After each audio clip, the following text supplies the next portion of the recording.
Now, when we're talking about choosing an electric guitar, we have some of the same variables that we would have with an acoustic guitar, and that is the name brands, the quality of the woods. Obviously, vintage instruments are going to be more expensive.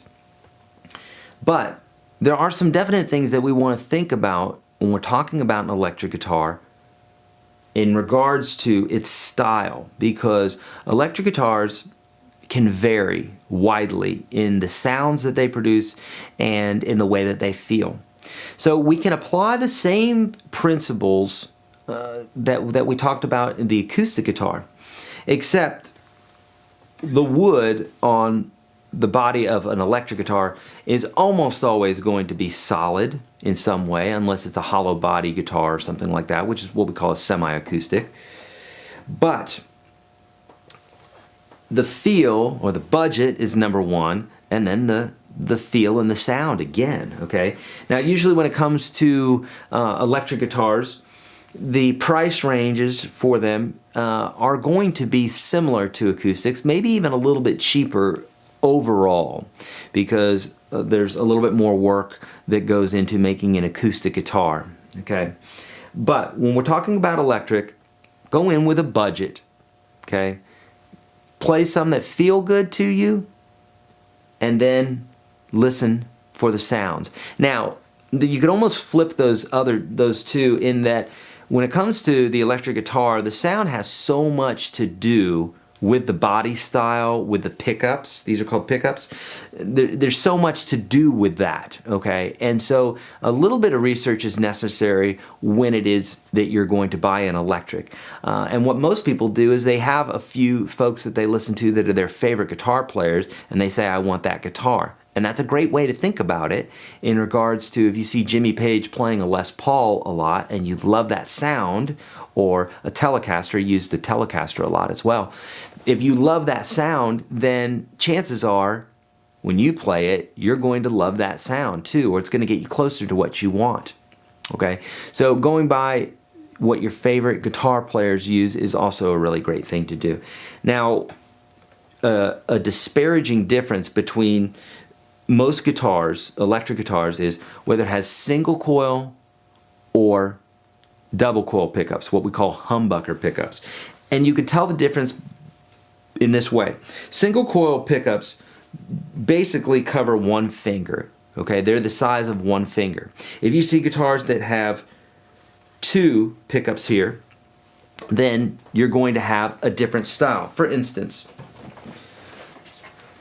this is a Gibson SG, and you can see that the pickups cover more than one finger. In fact, it's about two fingers.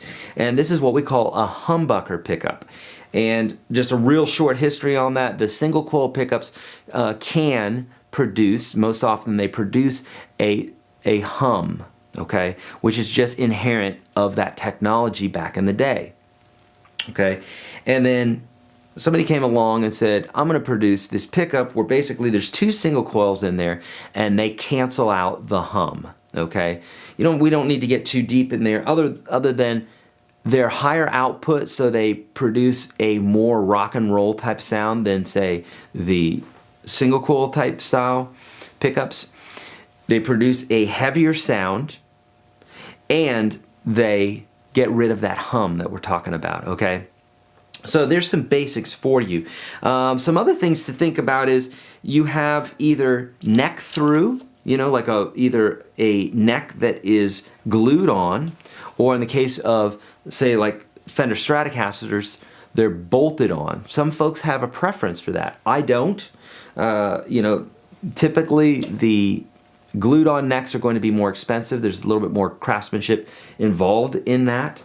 But it's really up to you. I have lots of guitars with bolt-on necks, a lot of them with glued on necks, and I never ever think about that. I just play them and they sound great. So don't get too overwhelmed by that. Again, when it comes to buying a guitar, the three most important things are budget, feel, and sound. Just say that over and over again, because if you stick to that, you're going to be good, okay?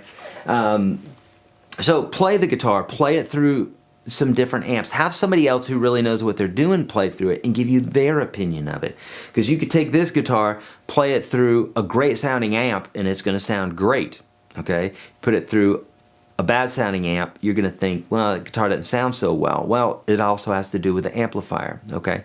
But don't get too overwhelmed with this. If you buy something that has a great reputation, let's say reviews, let's say you're buying something off of Amazon or online somewhere. If it has great reviews and everybody's saying it's awesome, you're probably going to be in good shape. So at a certain point, you got to let go and just bite the bullet and buy something, okay? You can always buy more guitars later. Trust me.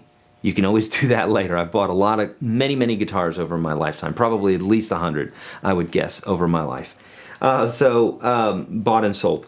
So with all that being said, your mantra, budget, feel, and sound, acoustic or the humbucker pickups are going to produce that more rock and roll sound. The thinner pickups, which are called single coil, are going to provide more of a softer sound, although they both can rock out and they both can get soft, so depending on what you're running it through. So bite the bullet, just go out and get a guitar, and something that may have good reviews or something that's being represented well from somebody at a store.